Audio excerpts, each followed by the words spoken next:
അല്ലാഹു തആല മനുഷ്യർക്ക് നൽകുന്ന ഏറ്റവും വലിയ ഒരു അനുഗ്രഹമാണല്ലോ സമ്പത്ത്.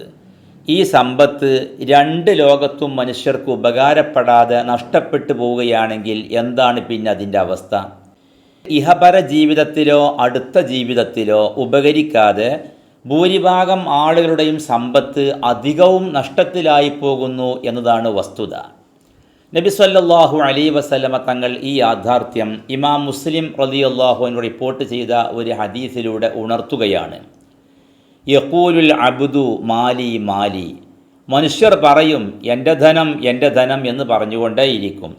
സത്യത്തിൽ അവൻ്റെ ധനം എന്ന് പറയാൻ പറ്റുന്ന ധനം ഏതാണ്? വ ഇന്ന മാലഹു മിൻ മാലിഹി സലാസ്, അവൻ്റെ സമ്പാദ്യങ്ങളിൽ നിന്ന് അവൻ്റേതെന്ന് പറയാൻ പറ്റുന്ന സമ്പാദ്യം 3 ഇനം സമ്പാദ്യങ്ങൾ മാത്രമാണ്. ഒന്ന് മാ അക്കല ഫ അഫ്ന ഔ ലബിസ ഫ അബ്ല, അവൻ തിന്ന് നശിപ്പിച്ചത്.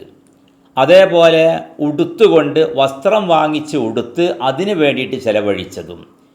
ഇത് രണ്ടും ഈ ലോകത്ത് വെച്ച് ഉപകരിക്കുവാൻ വേണ്ടി ചെലവഴിച്ച സമ്പാദ്യങ്ങളാണ്. ഒരു മനുഷ്യനെ സംബന്ധിച്ചിടത്തോളം അദ്ദേഹത്തിന് എത്ര വിലപിടിപ്പുള്ള മുന്തിയ തരം വസ്ത്രം ധരിക്കലും മുന്തിയ ഇനം ഭക്ഷണം കഴിക്കലും അനുവദിക്കപ്പെട്ടതാണ്.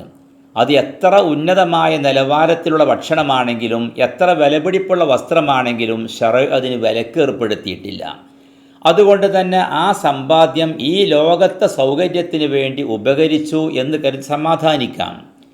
മൂന്നാമത്തൊരിനം സമ്പത്തിന് നബി സല്ലല്ലാഹു അലൈഹി വസല്ലമ തങ്ങൾ വിശദീകരിച്ചത് ഔ അഅ്താ ഫഖ്തന, അല്ലെങ്കിൽ ഈ ലോകത്ത് വെച്ച് അള്ളാഹു നൽകാൻ പറഞ്ഞവർക്ക് നൽകി ചെലവഴിക്കാൻ പറഞ്ഞ ഭാഗത്തേക്ക് ചെലവഴിച്ച് നാളത്തേക്ക് ഒരു സമ്പാദ്യമായി സൂക്ഷിച്ചു വെക്കുന്നതാണ് മൂന്നാമത്തൊരിനം സമ്പത്ത്.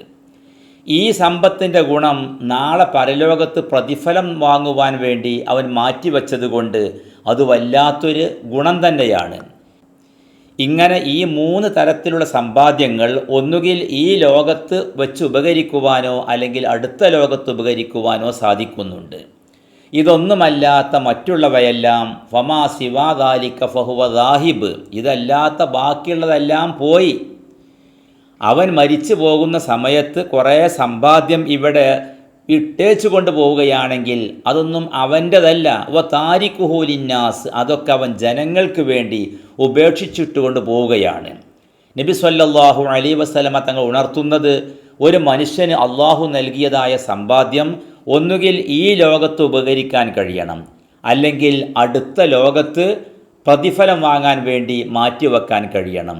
ഇത് രണ്ടുമില്ലാതെ ഇവൻ മരിക്കുന്ന സമയത്ത് കുറേ സമ്പാദ്യം ഇവിടെ ഇട്ടേച്ച് പോവുകയാണെങ്കിൽ അത് അവൻ്റെ അനന്തരാവകാശികളായ മക്കളോ അവരുടെ അപ്പുറത്തുള്ള മറ്റേതെങ്കിലും അവകാശികളോ സ്വന്തമാക്കുക എന്നല്ലാതെ ആ സമ്പത്തിൻ്റെ ഉടമക്ക് യഥാർത്ഥത്തിൽ അതുകൊണ്ട് യാതൊരു പ്രയോജനവും ലഭിക്കുന്നില്ല, ഉപകാരം ലഭിക്കുന്നില്ല. ഇതാണ് നബി സല്ലല്ലാഹു അലൈഹി വസല്ലമ തങ്ങൾ ഈ ഹദീസിലൂടെ ഉണർത്തുന്നത്. അല്ലാഹു സുബ്ഹാനഹു വ തആല അവൻ നൽകുന്ന അനുഗ്രഹങ്ങളെ അവന് നന്ദി രേഖപ്പെടുത്തി അവൻ ഇഷ്ടപ്പെട്ട വഴിയിൽ ഉപയോഗിക്കുവാൻ തൗഫീഖ് നൽകി അനുഗ്രഹിക്കട്ടെ. വൽഹംദുലില്ലാഹി റബ്ബിൽ ആലമീൻ.